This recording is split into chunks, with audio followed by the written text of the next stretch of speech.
Today I'm in Hochfelden, near Strasbourg, in France, at the brewery Meteor. Edouard Haag. You are the boss. Direction. Yes, exactly. I'm the eighth generation in this family-owned and family-run brewery.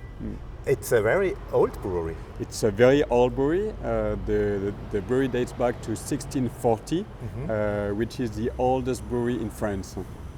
And it's also one of the biggest brewery which does not belong to a big group. To a big group. Yeah, it's actually one of the biggest independent brewery. So we brew nearly 500,000 hectoliters, which is a bit medium-sized between the big companies, which brew more than 7 million hectoliters in France, and the smaller, like the small craft brewery that brew less than 1,000. So it's really medium-sized between the very small and the very big.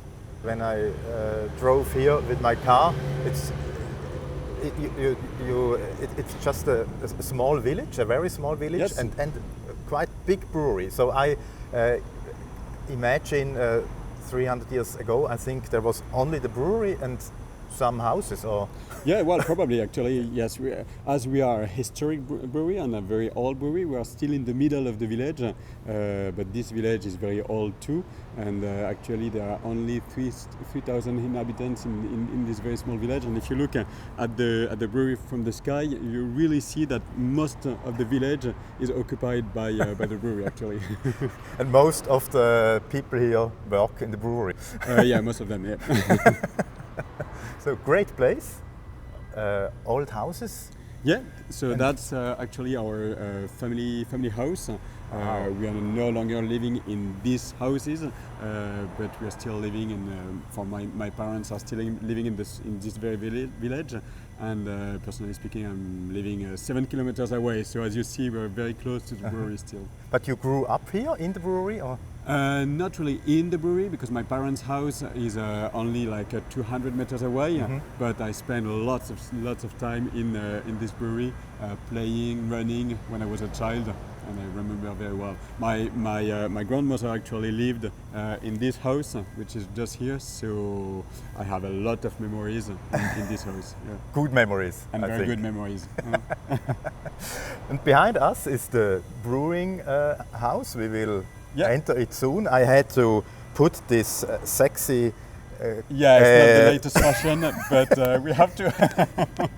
It's for hygienic reasons, or? Yeah, definitely. It's for security and hygienic reasons. Yeah, okay. Exactly. So let's go inside. Yeah, let's go.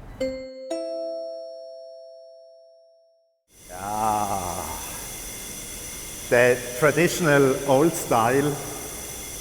Yeah, exactly. So I like it. This is the only brew house that we have, and we are very proud of it, obviously. So we brew the 500,000 hectoliters into this only brew house. This brew house dates back to 1959, actually. So it's 60 or so years old, and it's all in copper.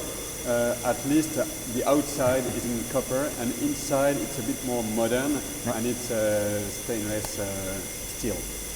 It looks great. Yeah, it looks very great. We now have our new logo as well, as you can see. We have changed the floor a few months ago, so it's a very nice brew house. We are very proud of it. For vessel, this one we actually don't use it anymore, only for a few recipes.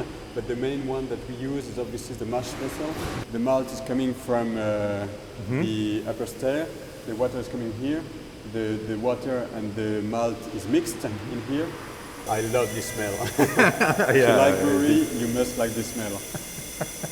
So in this brew house, we work 24 hours a day for a lot of reasons, but especially for environmental and ecological need. It means that we use all the heat that we have to make the following brew. So that's one of the reasons why we work 24 hours a day. We make 10 brews of 300 hectoliters. So it means that we brew 3,000 hectoliters a day in this brew house. So this is the filter for the wort. Wow. So after the first step, we filter the wort Wow. And we take out what we call in French the drèche, which are for the animals, especially for the cows. I never So saw this- a filter system like this.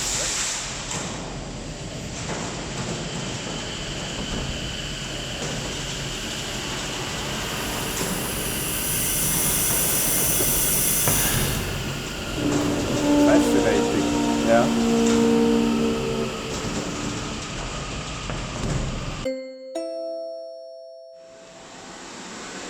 Wow. Ha. Cool. So this one is empty.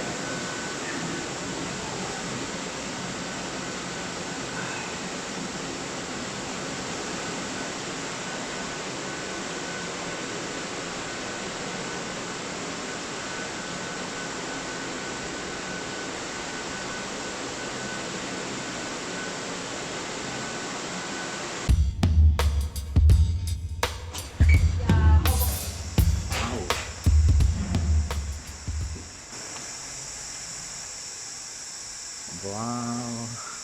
So this is the bottom of the tank outdoors, the fermenting TOD. How many hectoliter size of? 3,000. So it's 1 day of brewing that we can put in one tank.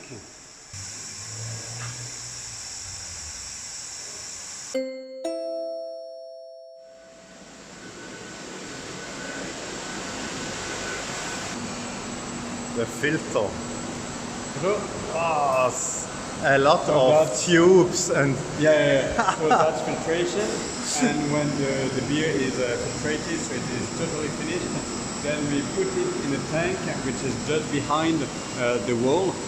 So we have several tanks, and then here the beer is perfect. It is ready to be kegged or put in bottle. Okay, so here I have yes, I have one. Yeah, you have your Okay. glasses, so it's okay, but I need to wear mine. So here we are in the bottling workspace. So you see on the other part of the street, over there are all the warehouses. So the empty bottles come in a tunnel and it comes over here. We put the beer into the bottles, it goes down and straight into the tunnel to the warehouse again. So let's go.